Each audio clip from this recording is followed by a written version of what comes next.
নমস্কার বন্ধুরা, আপনারা দেখছেন কুকিং হাউস অফ অনিমা। আজকে এখানে দেখতেই পাচ্ছ একটা বাঁধাকপি নিয়ে নিয়েছি। এই বাঁধাকপিটা বা ক্যাবেজ যাই বলো না কেন, একটা কারি করব, বাঁধাকপি কারি বা ক্যাবেজ কারি করব। তার জন্য বাঁধাকপি দেখো বাইরের পাতাগুলো আমি ফেলে দিলাম, দিয়ে বাঁধাকপিটা আমি কেটে নিচ্ছি।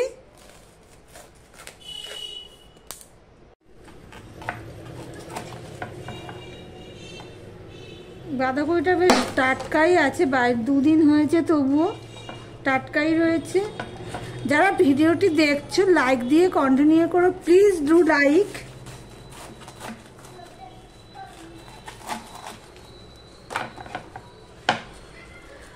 বাঁধাকপিটা আমি একদম ছোট ছোট করে কেটে নেব।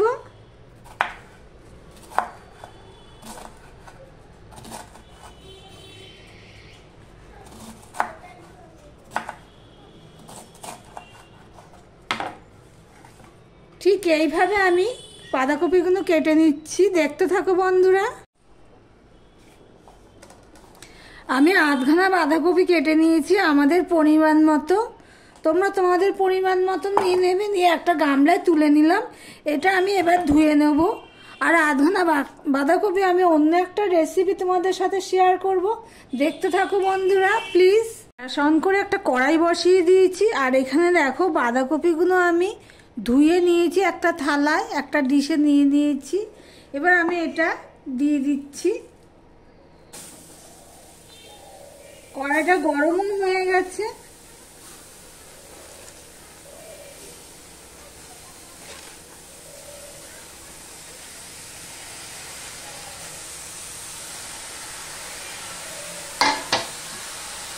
গ্যাসের ফ্লেমটা একদম লো করে দিয়েছি, দিয়ে সামান্য একটু নুন দিয়ে দিলাম, দিয়ে আমি ঢাকা দিয়ে দিলাম। আমি ঢাকা দিয়ে 2 মিনিট পর তোমাদের সামনে আসলাম।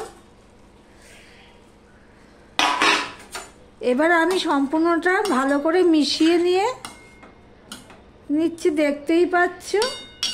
গ্যাসের ফ্লেমটা একদম লো ছিল, আমি একটু বাড়িয়ে দিলাম, লো টু মিডিয়ামে দিয়ে দিলাম।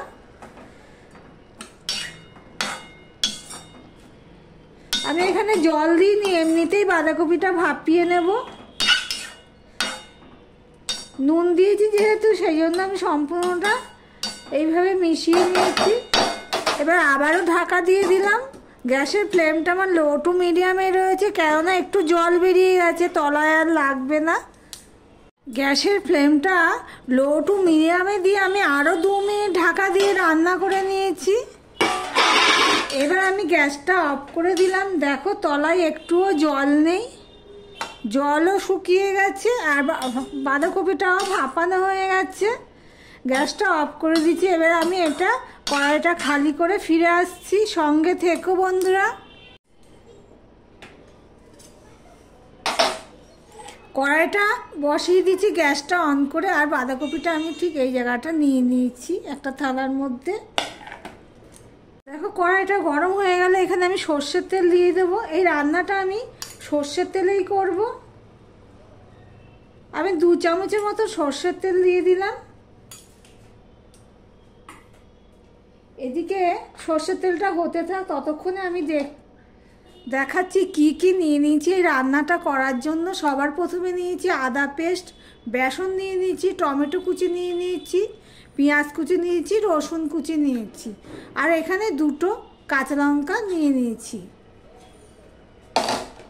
দেখো তেলটা গরম হয়ে গেছে, এখানে 2টো দারচিনি আর এলাচ নিয়ে নিয়েছি। এটা প্রথমে আমি দিয়ে দিলাম। আমার ভিডিওটি যদি ভালো লেগে থাকে প্লিজ লাইক কমেন্ট শেয়ার করে দিও। আর যারা নতুন বন্ধু এসেছো, তেজপাতাটা দিয়ে দিলাম, তাদেরকে বলবো চ্যানেলটি সাবস্ক্রাইব করে পাশে থাকার জন্য। দেখো গরম মশলাটা ফোড়ন হয়ে গেলে আমি দিয়ে দিলাম রসুন, আর দিয়ে দিলাম পেঁয়াজ। প্লিজ বন্ধুরা স্কিপ করো না, কিসের পর কী দিচ্ছি, স্কিপ করলে বুঝতে পারবে না। ঠিক আমি যে প্রসেসে করছি ঠিক এইভাবেই একবার করে খেয়ে দেখতে পারো শীত থাকতে থাকতে। দেখো বাঁধাকপিটা ব্রাউন কালার প্রায় হয়ে এসছে। এই পর্যায়ে আমি এই বেসনটা দিয়ে দিলাম। এখানে আমি 2 চামচের মতন, টেবিল চামচে 2 চামচের মতন বেসন নিয়েছি। এটা আমি পেঁয়াজের সাথে ভালো করে মাখিয়ে নেব, মিশিয়ে নেব, দিয়ে ভাজতে থাকবো। গ্যাসের ফ্লেমটা কিন্তু আমি লো করে দিয়েই ভাজবো, নাই বেসনটা পুড়ে গেলে স্বাদ হবে না। দেখো বেসনটা ভাজা হয়েছে, কালারটাও চেঞ্জ হয়েছে, আর বেসন ভাজার একটা গন্ধ বেরিয়েছে, স্মেল বেরিয়েছে। এবার এই অবস্থায় আমি দিয়ে দিচ্ছি আদাটুকু,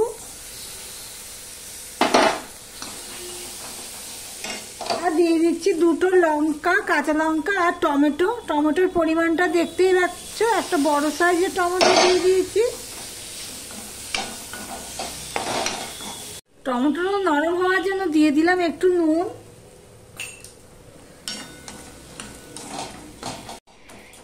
দেখো টমেটোটা নরম হয়ে গেছে। আমি এবার হাতা দিয়ে এইভাবে যতটা পাচ্ছি পেস্ট করে দিচ্ছি।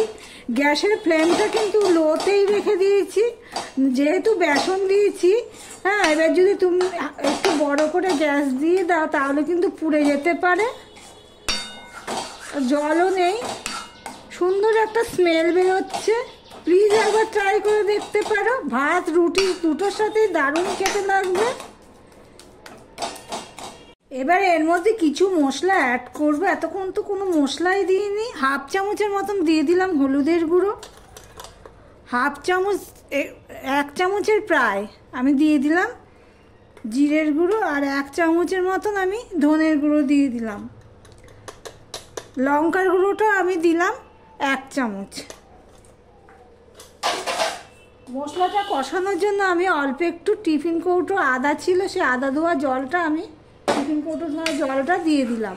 এবার আমি মিশিয়ে নিলাম। গ্যাসের ফ্লেমটা আমি এবার লো টু মিডিয়ামে দিয়ে ভালো করে কষিয়ে নেব। এটা ভালো করেই কষাতে হবে। প্লিজ দেখতে থাকো কি করছি। দেখো বন্ধুরা, কষানো হয়ে গেছে, তেল ছেড়ে দিয়েছে, বুঝতেই পারছো। এবার এর মধ্যে আমি 2 চামচের মতন চিনি দিয়ে দিচ্ছি। চিনি দিয়ে চিনিটা দিয়েও আমি ভালো করে একটু কষিয়ে নেব।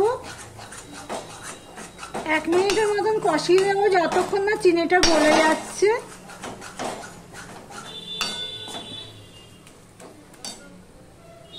এবার আমি বাঁধাকপিগুলো দিয়ে দিচ্ছি।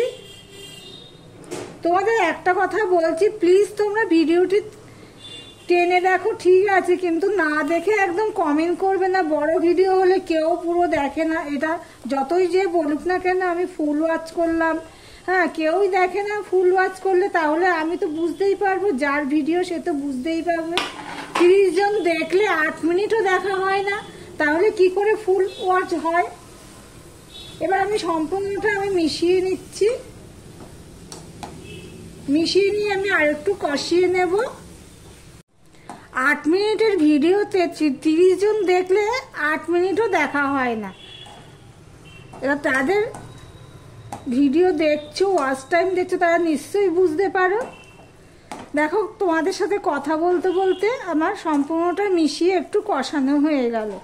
এবার আমি 1 কাপ মতন জল দিয়ে দিচ্ছি। যেহেতু এটা কারি, এমনি বাঁধাকপিতে কিন্তু ঘন্ট যাই করো না কেন ওতে কিন্তু জল দেওয়া হয় না, কিন্তু এখানে যেহেতু কারি আর বেসন দিয়েছি সেই জন্য আমি এই জলটুকু দিয়ে দিলাম।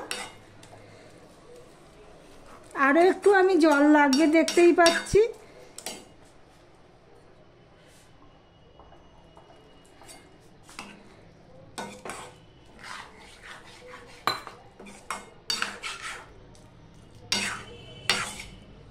এবার একটু ঢাকা দিয়ে রান্না করে নেব।